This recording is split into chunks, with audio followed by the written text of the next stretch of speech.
5 years after the deadly Bear Fire, we take a look at how Berry Creek is restoring education there. Plus, a man was shot at a local gas station over the weekend. The shooter is still on the loose. We'll have the latest details. Plus, major road work is underway now in Redding. We'll tell you how it will impact you. Covering Northern California. You're watching Action News Now. Coverage you can count on. Today marks 5 years since the Bear Fire exploded overnight, burning through Berry Creek and the surrounding areas. The fire ultimately killed 16 people and destroyed thousands of homes and buildings, including Berry Creek Elementary School. Action News Now reporter Margot Rowe shows us where things stand in the effort to restore it. Berry Creek Elementary School just kicked off its fall semester. While this year is filled with new opportunities, the school is still facing challenges following the Bear Fire, which destroyed the original campus 5 years ago.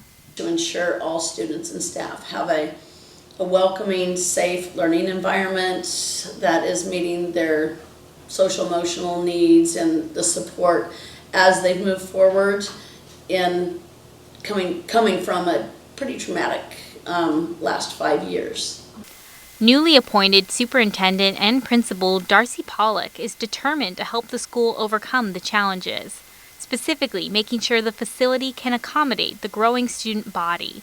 Recently, the school was awarded a $7.1 million grant for its new admin building, but they still need a bit more to get the job done. We do have money secured, however, it's to determine where the dollars and cents fall.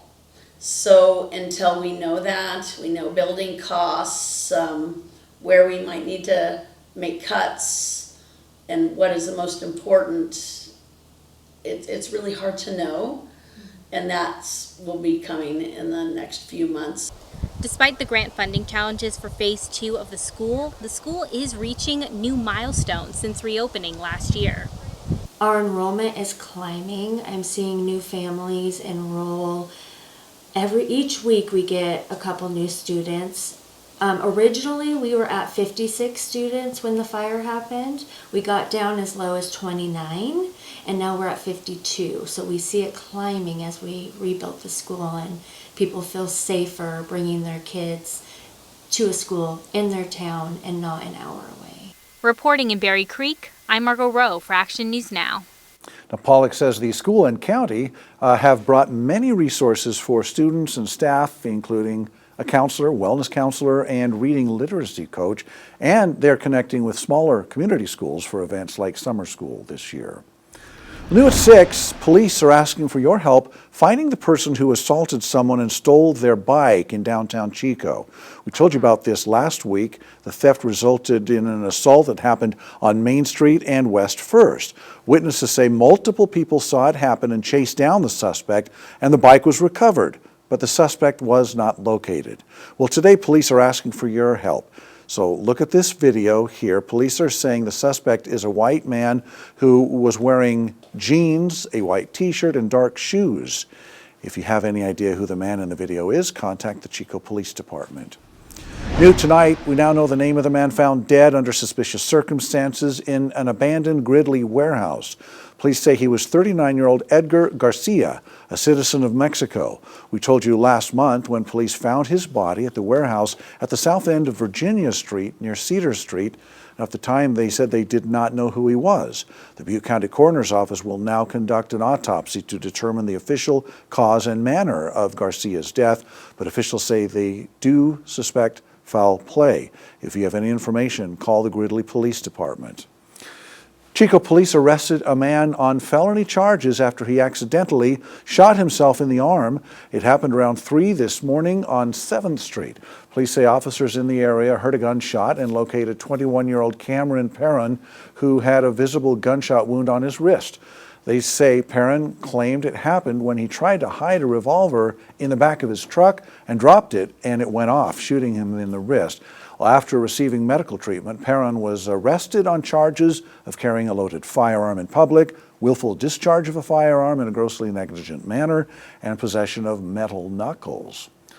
Police are still searching for the suspect in a weekend shooting in Orland that left one person wounded from a gunshot. Action News Now reporter Bea Barbosa shows us how this incident is impacting the community. Nearly 48 hours after Orland police officers responded to a shooting that left one injured with a gunshot wound to the head, a suspect has yet to be arrested, leaving some people concerned. It was kind of shocking. I mean, it's a small town and, didn't hear about that stuff when I was young. It didn't happen. And as time has gone by, things are getting worse and worse. The incident happened at a Stop and Shop gas station at the corner of Walker and East Streets around 9:30 p.m. Officers say when they arrived at the scene, they found evidence of a shooting and were told that a potential victim was a mile away on the 700 block of Pagewood Drive. The victim, a 35-year-old man, was conscious and speaking with officers when they got there, before being rushed to a nearby hospital, where he was treated and then released. Some community members I spoke with say news of the incident made them worry for their families. Well, I hope they catch him. I have grandkids and kids, and, it's really easy to catch a stray. And, it puts that worry all the time, every time the kids leave the house anymore. So, yeah, it's sad. Police officials say while the suspect is still on the loose, they do not believe there is a current threat to the public. Officers say the suspect was last seen running away from the scene, but they believe he is associated with a white Ford sedan. Police described the suspect as a Hispanic man in Orland. Bea Barbosa, Action News Now. The Orland Police Department is asking anyone with information about the shooting to contact them. A Paradise High student was arrested today, which forced the lockdown on campus. Paradise police say that the school resource officer learned that the student was wanted for serious felony charges and possibly armed, which prompted the school to go into lockdown. Police say that the student was found in a classroom and was taken into custody without any incident or harm. No firearm was found on the school premises. The lockdown was lifted following the student's arrest, and the school returned to normal operations. Now a live look from the Alert California Oregon mountain camera over Trinity County, and you look at those skies and it looks like something's up. Let's find out the latest from Sade Poulin tonight. Yes, we're seeing a lot more clouds, even some thunderstorms possibly in those higher terrain areas. As for our temperatures right now, we are looking in the mid to lower 80s for our valley. For our foothills, we are looking in the mid 70s range for our foothill region. And then for our mountains, we are looking in the 60s to 70s. So we're definitely seeing a drop in temperature for the start of our work week. Now, this is a look on how low we're going to get for tonight. For the valley, we are looking in the 50s to 60s, 58 in Redding, 60 in Chico. For our foothills, we are staying in the mid 50s range. We have 56 in Paradise, 54 in Magalia. And then for our mountains, we are looking in the mid 40s with 45 degrees in the Mount Shasta region. This is a look at our future cast showing a little bit of those thunderstorms and rain moving into the Mount Shasta region. Redding is having a bit of overcast and some activity as well. And it goes on throughout the night, as you can see throughout our evening. By 4 a.m., we're looking at a little bit more activity in the Mount Shasta area. Then by Tuesday, we're looking cloudy. All right, back to you. Thanks, Sade. Hartnell Avenue in Redding is getting a major makeover. Crews have begun an asphalt replacement project that certainly will impact drivers for the next couple of months. And Action News Now reporter Jesse Angelo is live for us in Redding with how this could affect you. Jesse?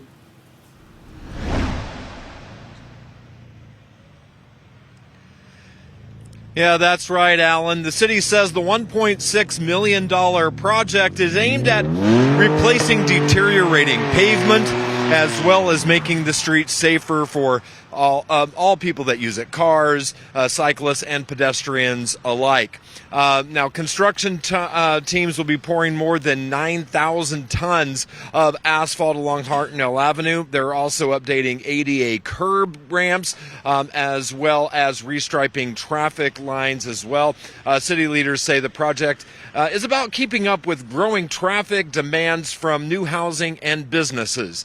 One of the headaches for drivers right now, though, is the closure of Alta Mesa and Hartnell, where I'm at now. That intersection is expected to reopen Wednesday at some point. Right now, the city is recommending that people use Victor and Galaxy Way as detours. Now, I did speak with one neighbor who says dealing with the construction along Hartnell, it's all about patience.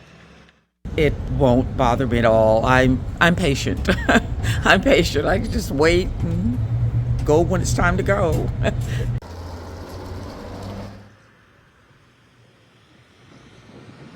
Now, city officials are saying that people should be prepared for this, be prepared for delays for work or school, plan ahead, or use alternate routes until the project is completed. Live in Reading, Jesse Angelo, Action News Now. Yeah, thanks, Jesse. And the city expects to finish this work. Right now, the goal is November 17th, specifically just before Thanksgiving traffic picks up. A traffic stop led to a felony arrest in Yuba City. The Sutter County Sheriff's Office said that deputies stopped a driver for speeding on Celestial Way and then smelled a strong odor of marijuana. A search turned up more than half an ounce of pot, a Glock 23 handgun equipped with a drum magazine and several additional magazines. 18-year-old Daniel Martinez of Marysville was booked on multiple charges. Well, happening now, the revamped Corning City Library is making its debut after being closed for 9 months. The library's flooring, ceiling tiles, and lighting have been replaced, and the restrooms have been upgraded to ADA standards.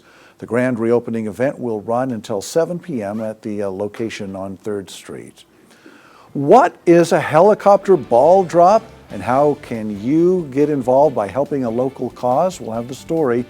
This week on Straight from the Source podcast, farmer, realtor, and former Marysville City Council member Dom Belza talks about affordable housing, public education, and why he wants the District 3 Assembly seat.